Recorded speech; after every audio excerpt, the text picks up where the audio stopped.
Hello, today I'm going to show you how to put the top bobbin to our portable machine. So you are just going to push down that one.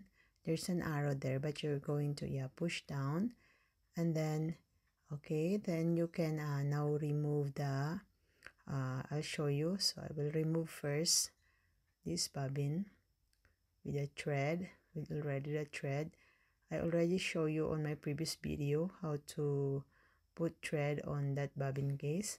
So as you can see, so there is also instruction there how you put it properly on the sewing machine, but in case your machine doesn't have the instruction, so you just you can see there is the thread will be going to left, and then you put it down, and on the front there is a hook there that you have to there's a hook there.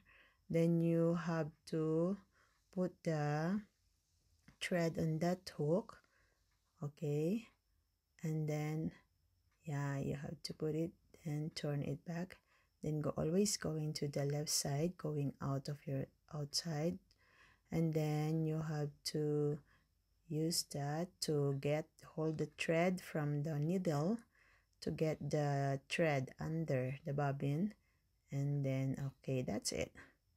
Then you can already put it there, and then now to close, you just push it back. Okay, that's easy. Ganun lang, is that easy and simple how to use this portable sewing machine. Thank you for watching.